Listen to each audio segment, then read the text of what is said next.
Hey, what's going on, everybody? My name is Corey, better known as the Seaman, and I want to welcome you to a very special edition of the Seaman's Cinema Sit-Down. That's right, folks, we are back once again in the comic book corner, if you will, as we continue our Seaman Infinity War countdown. I have to apologize, I did not get this video out yesterday. Hard to get a video out, and when you have to watch the movie first still, and you get home at 12:30. A long day yesterday, but that does not stop the Seaman. He's back with you. Yesterday would have marked 1 week from Infinity Wars, and how fitting that this would be the movie that we talk about simply because of who it involves. This would have also been our 12th installment, and you know what we have to do, folks. You know the drill. Pull up a chair, take a seat. Tonight, if you can't tell, I'm rocking a brand new t-shirt, and for the second time, I have a poster that is correct. Tonight, we are talking Avengers Age of Ultron. So this is one of those movies in the cinematic universe that gets kind of lost in the shuffle. So you know how we like to roll. Start with the bad, end with the good. And the bad we're going to start with is, I think, why this movie gets lost in the shuffle. It's because it doesn't have a ton of depth to its story, right? You would think anything that involves the Avengers, right? The original Avengers is still number one on my list of all cinematic universe movies, because of how special that one was. And you get a really good follow-up here, but it's not... The story is very surface. You know, they have conversations, and we'll kind of hint at and mention at those as we move through. But when they have them, they kind of feel like they're going to lead to some kind of big thing, or dive a little bit deeper into the story. And it doesn't ever really go there. It just kind of stays on the surface, and this turns into more of a popcorn flick. It's a really good popcorn flick, but it is weaker in its story, which kind of detracts a little bit from it. And some of that could have made that a ton better, and it starts with the villain. Ultron, there are lots of good things that we'll talk about in a second, but Ultron in general is kind of a generic villain. He has this really big kind of setup and feel to him because of what he is, being this like sentient being of AI that Tony has created that's gone rogue, and is, it wants to take over the world. And it's that twist of, I'm going to clean the world up versus you're destroying the world in the process, which is a very, very standard trope for our villains, which is unfortunate because I really love what Spader does, and like I said, we'll talk about the good part of Ultron in a minute, but they could have fixed all of that if they just would have focused on the Tony Ultron story. We're seeing a kind of recurring theme with the Avenger movies that they seem to link more to Tony than almost anybody. They link to Cap, they link to Thor, they link to all the characters, but Tony has a much stronger baseline, and it's his story that I think really drives it, especially this one. He creates Ultron, so he creates the villain for the movie, and what that means to Tony, it's heavy, but in the comics, there's a deeper relationship. They kind of sprinkle and hint at the fact that, like, Ultron came from Tony, and Ultron knows everything about Tony. And I wish he could have dove into that more, because this is more of a broken father-son relationship, or a Frankenstein, Dr. Frankenstein monster relationship. But at the heart of it, it's a fracture that's kind of painful. And if they would have dove into that earlier, and maybe just focused on Tony to start the movie, I think you may have talked about this movie a little bit more than we do. Other thing I didn't really care for, this is the first time that Iron Man is all CGI. There's no practical parts to the suit. Tony's almost never in the suit without the helmet on, and he looks great. He looks really cool, but it takes the realism away a little bit. So that being said, like I said, there's not major negatives in this movie, but being very surface kind of detracts from this movie being better than it should be, or talked about more than it is. That being said, though, they do some really great stuff in this movie. One of the things, I love the world building that's going on here. We start out after the opening sequence, which we'll talk about in a couple minutes. We come back to Von Strucker, who we saw in a post-credit sequence, and the twins, Wanda and Pietro Maximoff, who are Quicksilver and Scarlet Witch, and they have the Loki scepter. And after the Avengers reobtain it, they're going through all these files, and they find this guy Claw. Tony recognizes him from, just weapons expos that he had been at. And boom, now we start to build out a character that's going to play a huge role later on down the line. And I love what we get with Claw, right? We find that he has a brand on his neck that comes from Africa, and when Banner does some research, he finds out where in Africa it originates from, and I love what he says. He goes, Wakanada. No, Wakanda. Boom, there we go. The first real drop of Wakanda. Tony and Cap immediately look at each other because they know it comes from there. Because of Howard Stark, they know vibranium's a thing. I love that Claw has all this stolen vibranium, which is the vibranium they talk about in Black Panther. So a nice little setup leading into that. They also explain how he lost, or show you how he lost his arm, which I love. So I love that kind of world building as we figure out that we are eventually running towards Black Panther, which, as we all know, ends up being a really, really positive, big positive for Marvel. Then, like I said, Ultron, he's pretty solid. James Spader voice acting is phenomenal. He really makes you kind of scared of this terrifying Ultron. That's the thing. Ultron is terrifying, man. He kidnaps Nat at one point and is talking to her, and you see him get ripped in half, and it's him ripping himself in half. He transfers his consciousness to one of the robots, and it's scary, man. And a lot of that just emanates from what Spader does. Spader, I think, is brilliant overall in the film. He looks really cool. I dig where his motivations are coming from, even though I wish they would have dug into them a little bit deeper. But visually, he's stunning. I love the way his mouth and his head and his face move and all the different compartments of him just look really, really cool. And then everybody else is back, right? Iron Man is looking great in his new suit, even though it's just CGI. I love what the suit can do in the movie. It's a lot of fun. I love, like I said again, you get the sense that this is Tony's story. And his character development just kind of continues to grow, even though we don't dig into it facially. Through the facial expressions of fantastic acting by Mr. Robert Downey Jr., you can really tell when things are weighing on Tony, even if we don't talk about it at all in the movie. Cap's back. He's got a new costume looking fantastic. He's just building off of, the other poster I've got up there, Winter Soldier. They're utilizing them so well. There's a lot of great teamwork in this movie. I love the way Cap uses his shield. You get to see the magnetized stuff that brings the shield back around. He's throwing it all over the place. All of his action is a ton of fun. Thor looks great, and he teams up with Cap at one point to smash into the shield to shoot lightning out at bad guys, which is awesome. You really get a real visual sense of how Thor takes off because the hammer is swinging. It's maybe the best visual sense of how he flies. I think that you really just get that it's the hammer that's making him fly.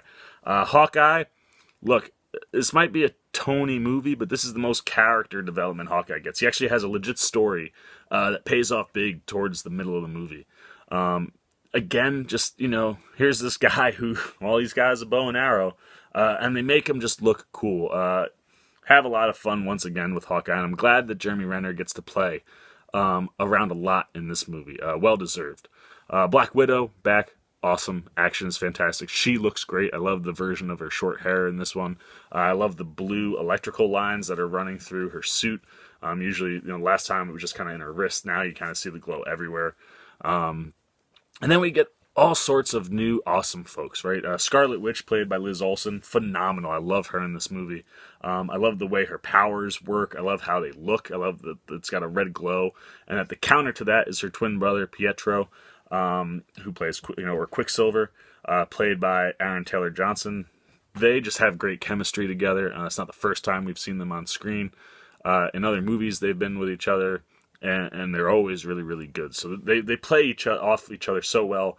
They both play the characters really well. I love the way Quicksilver moves. I wish the Fox version of Quicksilver and the X-Men didn't exist, because then I think people would really have jumped on this movie and loved what Aaron Taylor Johnson does. I love that his stuff is blue, so you get that kind of counterbalance to his twin sister. And then we get Vision, finally. Paul Bettany gets to have an actual physical human body.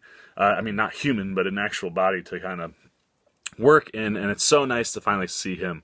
I love when he shows up that he is confused and almost dangerous. And when he sees the reflection and realizes, oh my, I have a physical body, he calms down, and then he just is, he's very transcendent in his thought process. So much so that he knows that he's no longer Jarvis. And he says that, everyone's kind of freaked out. He's like, hey, you guys are thinking I'm like a son of Ultron, right? I'm not Ultron. I'm not Jarvis. I am. And just the way Bettany delivers the line, it's like, oh man, like he's really grasping the concept that like I am, like I'm a physical being finally, and he's no longer Jarvis, he's Vision. I love that he has the Mind Stone, and that due to a vision that Thor has in the movie, we know that Vision is very important in what's coming up, and because he can lift the Asgardian's hammer, it makes him worthy, and that's why Thor trusts him, and that's why everyone's able to trust him. And I just love his powers, even though we only get very little bit of them. They get expanded much better as we move on to a different movie. But I love the way like he can move through the robots, and he rips out a lot of hearts and heads, and he's a lot of fun. I'm very glad that Vision's around. Like I said, I love that the Mind Stone is part of Vision, and that we find out that the Mind Stone is actually inside the scepter. When you break it, you find this Infinity Stone, again, something that comes from a vision that Thor has, and we'll talk about that very shortly. So, that's... look, you know what you're getting with your characters. Bruce Banner, also, Mark Ruffalo back being awesome. I love the Banner Natasha stuff that's going on in this movie. I just love that Banner... I just love everything that Ruffalo does with Banner.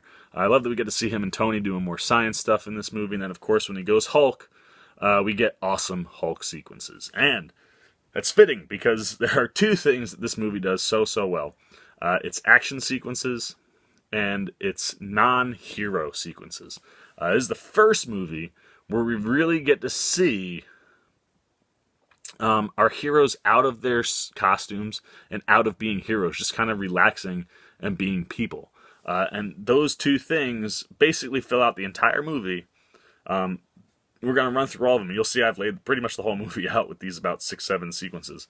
And it's a very Guardians-esque thing that's going on in this movie. You can see that Joss definitely must have been influenced a little bit, because the action sequences in Guardians, as we mentioned earlier, they're awesome, and they're longer because they mix in story into one sequence. So it's like action, here's some story, setting up, action, it's all one scene. Even though it seems like it's multiple scenes, it feels like it's one thing. So let's start with the action sequences, because they're a ton of fun. And it starts right with the open, man. We open the movie in the middle of an Avenger mission. And it's them on their way to Von Strucker's compound to retrieve Loki's scepter. And you just get great shots in there, man. You get this splash page shot where everybody's there and they're all kind of moving in slow-mo in the air. It's just beautiful. The choreography of the action is really great. Again, you get to see that teamwork that we were mentioning before. The Thor, Cap, Hammer, Shield, lightning strike scene happens there.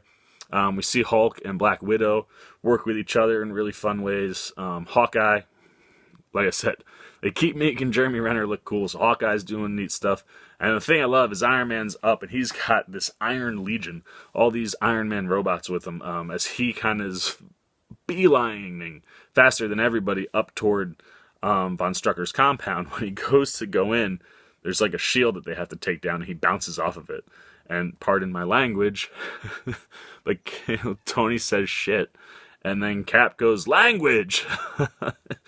Makes you laugh out loud, and nobody picks up on it, and Tony's like, are we just gonna not mention that Cap just said language?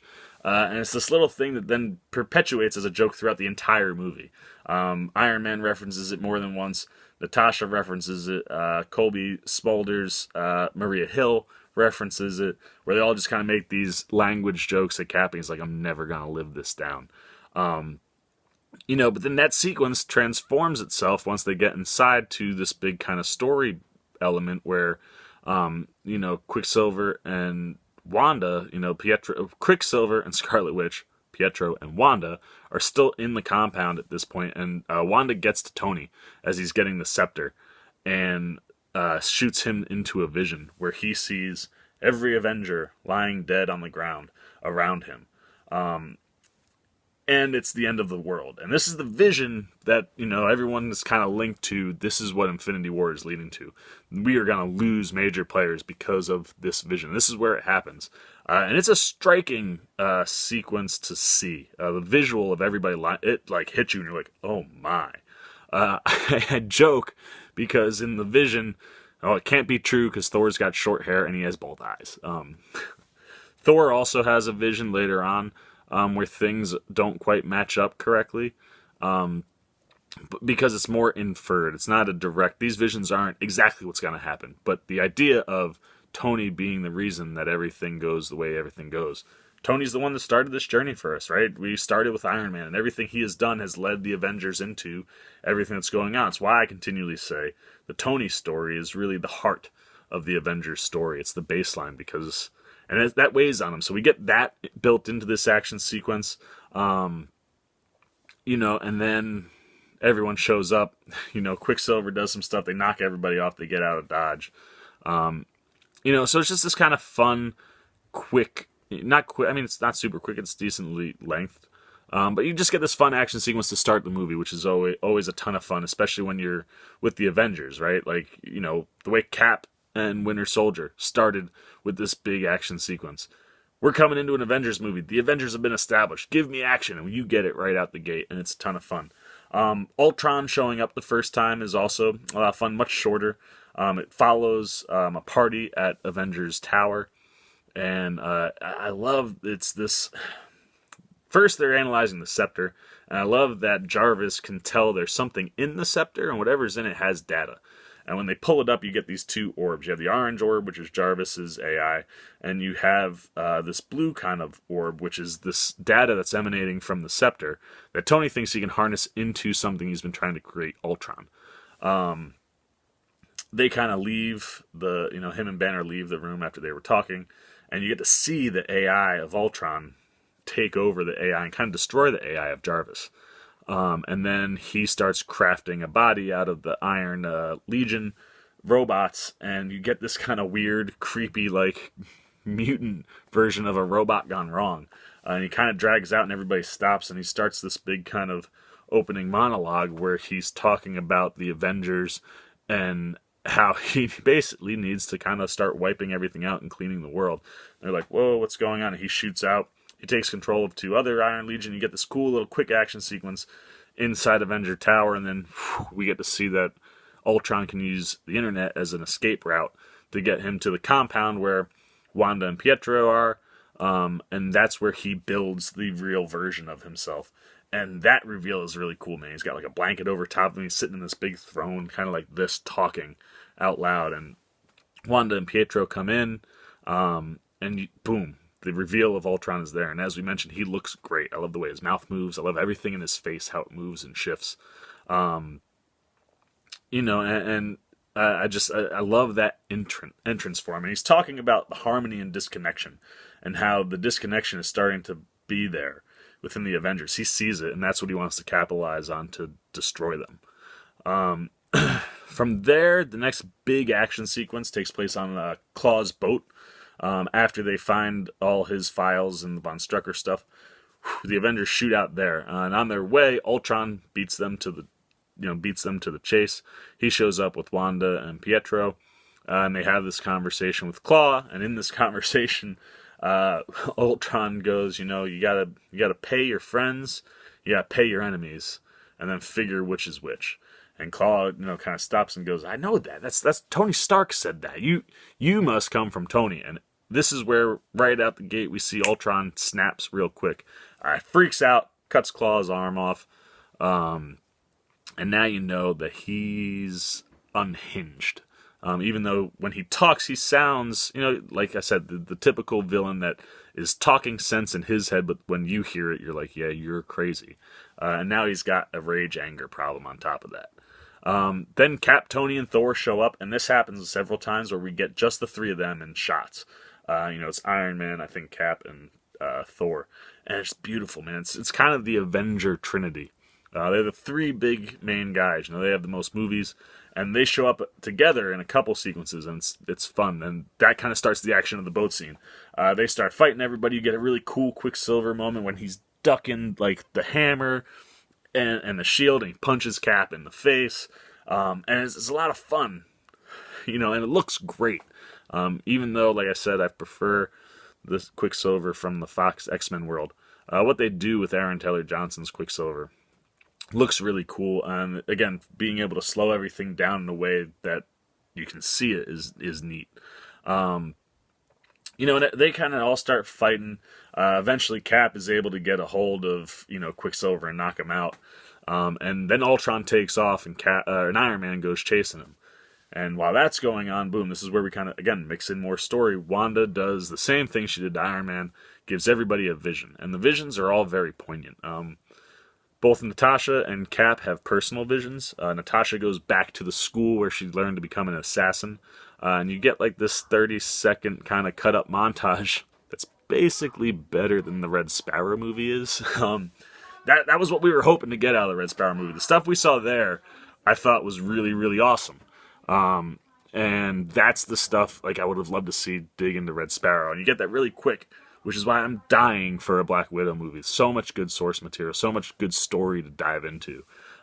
Cap gets sent back to like a swing dance kind of event where he runs into Peggy, and he continues to harp on the I still owe you a dance.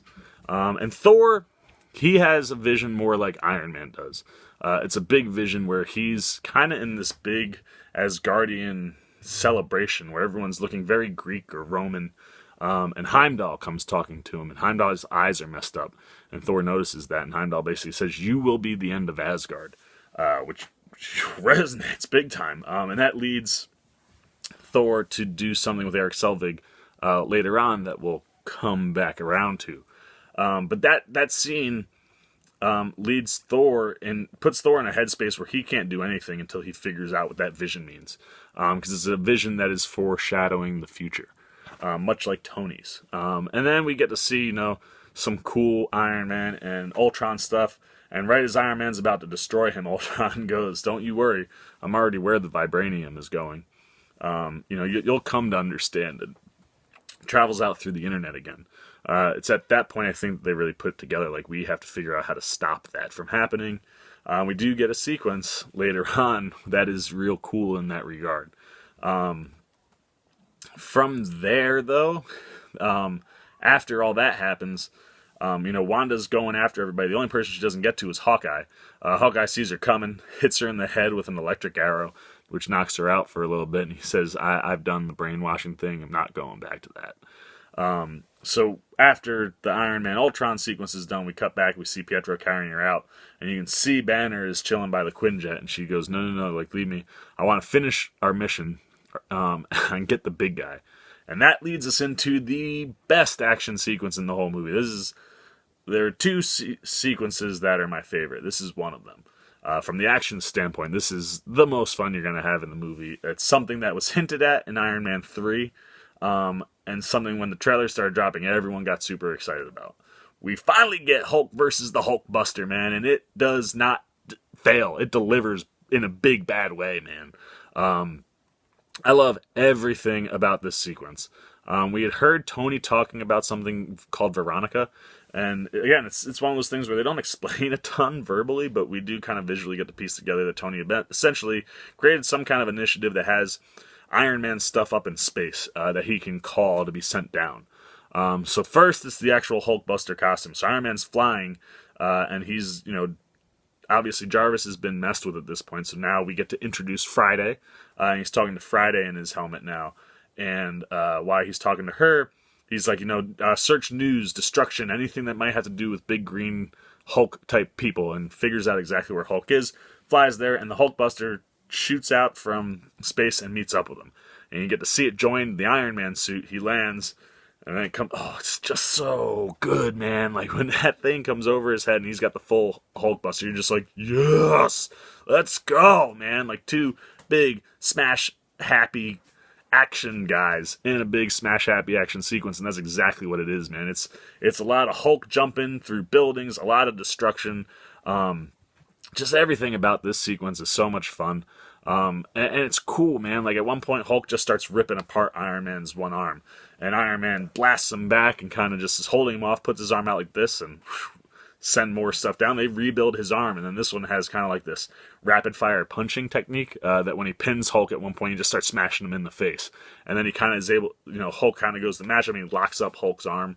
There's a real cool shot where they both kind of punch each other, and it creates a big like shock wave, almost like when Rhodes and Tony use their pulsars off each other. So that's really cool. It looks beautiful. Tons of destruction. And then the thing I love the most about this sequence, two things. First, the Veronica initiative stuff that Tony's got going on sends down like a Hulk containment unit, and Hulk looks like he's gonna break through it, but he can't. And then you just hear smashing, but nothing's happening to the unit. He digs through the ground, comes up out the other side, because it can't form anything on the ground. So I thought that was really cool. And then I love that Tony identifies an empty building and crashes Hulk through that. And Hulk does come out, but the Wanda red eyes disappear. Scarlet Witch red eyes, her influence finally wears off. And I love that crashing through a building is what wakes up Bruce Banner, because that seems to be the case every time for Hulk. Constantly crashing through buildings, and then Bruce Banner's got to deal with the outcomes. Just a really, really fun sequence. Absolutely love it. It's the most fun action sequence in the whole movie. Even though the finale is phenomenal, this is the thing that stands out. It's the thing that everyone was talking about after this movie. Then the Vision sequence is great. One thing that Joss Whedon is really good at, and the Marvel movies are really good at, these chase sequences. So at this point, Ultron has gotten this like capsule thing that he can basically take vibranium and synthetic tissue and create a body that he can transport himself into. Using the Mind Stone would create him to be a very powerful being. But in order for that to build, while it's building and they're downloading his content, it's time waste. Cap, Hawkeye, and Black Widow out chasing him. You get a fun kind of motorcycle sequence for Black Widow. You get awesome Cap stuff as he's trying to fight the truck that has him, and then you see these two Ultron things take the truck up into the air. Nat jumps on, and basically Hawkeye's ready to blow it out of the sky, and Nat's like, no, I'm in here. You're not going to like how we're getting this out, but we're doing it. She cuts the cords as the ship goes this way, it falls out. Hawkeye eats it, and then Ultron steals Black Widow and rushes off with her, that kidnapping sequence we mentioned before. And Cap is still trying to chase, but he tells Barton, like, don't worry about where Natasha is. You go take that to Tony. So you get this fun kind of action sequence where where Cap and Ultron fight each other. It's a great chase scene, and it ends with Banner and Tony figuring out that Jarvis isn't gone. The reason that Ultron destroyed Jarvis, or tried to, wasn't out of rage, but out of fear. And Jarvis's protocols, he kind of hid himself in places, and Tony's able to recreate him. And because of all that, Tony's like, if we put this in that synthetic body, we might be able to beat Ultron. Cap shows up, no, we can't do that. And while they're bickering about what to do, Quicksilver just pulls every plug. And then Thor finally returns from where he's been, and he comes and smashes electricity into the box, and that wakes up Vision, which leads us to that sequence where I told you Vision was kind of scared, and he sees himself, and he has the I am speech, and then just that whole sequence, man. Like I said, it's this mixture of action and storytelling that lead to all these cool things that are all falling out of one big scene. And then, like I said, it's the finale. The finale's great, man. Ultron has basically created something in Sokovia that he's obsessed with meteors and the way meteors destroy dinosaurs. And he basically creates this thing in Sokovia that would lift the city up into the air and be big enough that if it gets high enough and then they propel it down, it'll hit the Earth like a giant meteor. So the Avengers show up, and from there, like, it's, again, one of these non-stop classic Marvel action scenes, man. It's like 27 minutes long, and you just get tons of great big-time hero stuff. We get tons of fighting against the Ultrons, and that's just all visually very stunning. I love that they're saving everyone. Nat and Cap have a conversation where Iron Man figures out, if we do anything, it's going to go down. We might have to eviscerate the whole rock to save the world. And Cap's like, no, we're getting everybody off this, island, if you will. And Nat's like, is that worth the destruction it'll cause on Earth. And Cap is Cap, man. He's got to save everybody. And then S.H.I.E.L.D. shows up. S.H.I.E.L.D. is back to some degree. Fury shows up in a helicarrier, and they have these like escape pod units that they send out, and they load everybody onto them. So that's a lot of fun, seeing them kind of try to clear the city. First, they try to clear the city before it lifts into the air, and then they clear the rest of the city into these containment units. So that's a ton of fun. You get that, and War Machine shows up with them, so it's finally nice to see War Machine with the Avengers. You get that Hawkeye sequence with Scarlet Witch that we mentioned earlier, and I love how he just kind of is like a father figure to her. And when she emerges from that room after he has that speech with her, man, she's awesome. She's just ripping Ultron's apart. It's great. There's at one point there's like a main thing, the thing Ultron spins that's in the center of the church and causes it to lift. If you touch it, it'll start propelling it down. So all the Avengers gather around it toward the end, and you get this tight sequence of the camera kind of spinning, and everything's in slow-mo, and just the choreography and look at everything is just stunning. I love that slow-mo sequence. It's beautiful. And then from there, it's like, okay, we're almost done. Let's get everybody off the island. And Wanda's like, hey, this is my job, Hawkeye. I'll stay here and guard this. And they're out there, and everyone's pretty much off except this one little kid. Hawkeye goes to save him. And at this point, Ultron's gotten a hold of the Quinjet, and he's just shooting everything. So Hawkeye does one of these like cover-ups around the kid, and then we get this heartbreaking moment where Quicksilver, earlier in the movie, Hawkeye shot a gun that shattered glass and made Quicksilver fall. He's like, you weren't expecting that. And as he's covering up to take all the bullets, nothing happens. And he looks up, and Quicksilver has knocked him behind a car, and he's eaten all the bullets. And he looks at Hawkeye and goes, bet you weren't expecting that. And then he dies. It's heartbreaking and totally unexpected because Marvel doesn't kill their heroes. And the whole movie, I'm thinking Quicksilver's going to come back. He doesn't. He's the one that takes the first real big one. And it's upsetting, so I would have loved to have seen more of Aaron Taylor Johnson in the Avenger world. But the impact it has on Wanda right away, I love that twin connection, that when it happens, she immediately feels it. She screams and just wipes out every Ultron that's near her. And from there, she just goes towards Ultron. And he crashes. She rips his heart out. But because he can... and the cool thing with Ultron is that he can send his consciousness anywhere. He's like a hive mind. And there's one machine that wasn't completely destroyed, hits the button, and now the meteor is heading down. And when it starts doing that, everyone kind of jumps off. There's a few people left. Hulk saves Nat, and the Quinjet drops her off and then takes off in the Quinjet after. He's the one, that throws Ultron out of the Quinjet, and then he takes off till Ragnarok. But everyone else gets off, and it's just Tony and Thor. Tony cuts a hole in the bottom, hits something that causes like this big generation thing, and Thor hits the thing that caused Sokovia to lift, and it explodes it, saves everybody. And then it ends with this cool Vision Ultron conversation about humans and the things that Vision can kind of understand from Ultron, but then Ultron kind of missed the humanity part of humans. And then he destroys the last one. So really, really fun, action-packed finale. Just tons of things blowing up, tons of action, tons of flying, tons of fighting. But then there's the non-hero scenes, and those are really good, man. There's two of them. First one is a party right after they get the scepter back. It's at Avengers Tower. First, it's with all these people, so it's fun to watch them mingle. We get to see Banner and Nat start flirting. We get to see Cap tell Banner, don't waste any time. We get to see War Machine tell a story where he picks up a tank and drops it at like some big official's house, and the Avengers don't really laugh, but then later on he's like, man, that slays everybody. Tells it to regular people and everybody loves it, and Rhodes is just like, yeah. And it ends with just the Avengers. There's also a fun conversation with Maria Hill, Thor, and Iron Man where they reference, hey, where are Pepper and Jane? And at this point, both Gwyneth Paltrow and Natalie Portman said no. So Thor and Iron Man have this back and forth kind of battle conversation about which girlfriend is more impressive and more deserving of not being there because she's busy.